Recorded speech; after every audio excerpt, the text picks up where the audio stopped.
you follow our friends over at It's a Southern Thing and This is Alabama, you know they like sweet tea a lot. Sweet tea? Another sweet? More tea? Yes, please. He saw the milk and cookies and asked, "Are these for me? Do you mind swapping out the milk for a tall glass of sweet tea?" Trick or treat.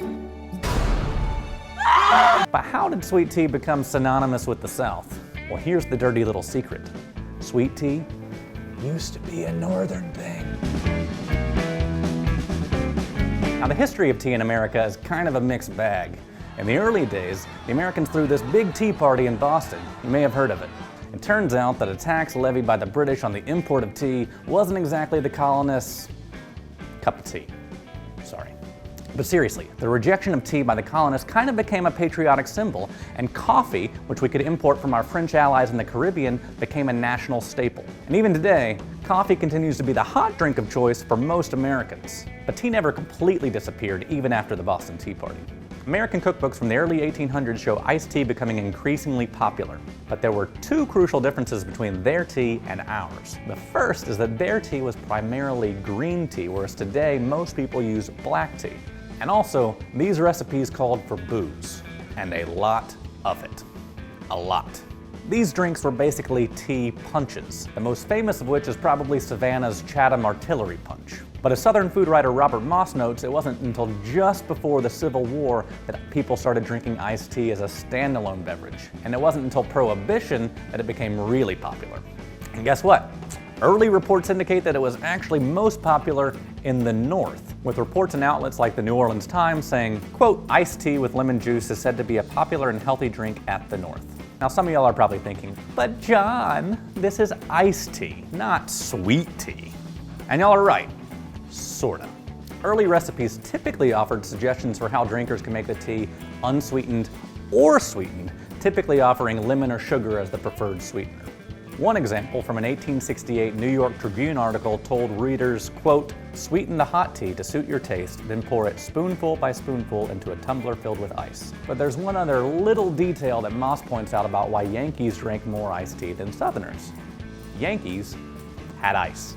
Now it's hard to imagine now, but in the days before refrigeration, ice was hard to come by. Now Northerners could chop it up in the winter and store it in these massive ice houses, but in the South, winters were much milder and summers were much hotter. And while electric ice boxes became popular in the 1920s and 30s, there were rural parts of the South that didn't even get put on the grid until the 1930s and 40s. But once people got access to ice boxes, boy did iced tea take off. And in the South, where it's hot basically year-round, the drink sure came in handy. But throughout most of the 20th century, sweetening was just a popular option, not the default, in the nation and the South. People even invented these weird long-looking spoons just so they could stir sugar into their iced tea. And at least through the 1960s and 70s, sweet tea wasn't even a term, at least not in publication. Now that started to change a little bit in the late 80s and early 90s when some Southern newspaper columnists embraced sweet tea as a symbol of Southern identity. Like this piece from the Anniston Star in 1994. Quote, "It's not Southern tea and in the South isn't worth much if it doesn't have a lot of sugar added to it way in advance." Also, Milo started selling its famous sweet tea in Birmingham area grocery stores in 1989. Now by comparison, Clover Farm started selling its famous cartons of icy tea all over Pennsylvania in the 1970s. And Snapple started in Brooklyn in 1972.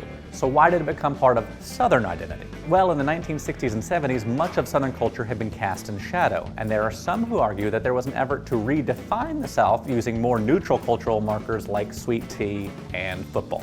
And then later on, sweet tea jokes became an easy punchline to explain real-world problems like high rates of obesity and diabetes in the South.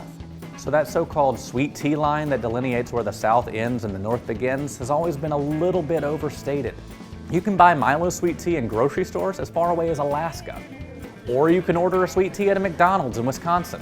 And believe it or not, when you go to most restaurants, even in Alabama, the waitress is still going to ask you, sweet or unsweet. So it turns out that sweet tea isn't really a Southern thing, it's just a thing that some Southerners have embraced to define themselves compared to the rest of the world. Sorry guys, bless y'all's hearts. For Reckon, I'm John Hammondtree.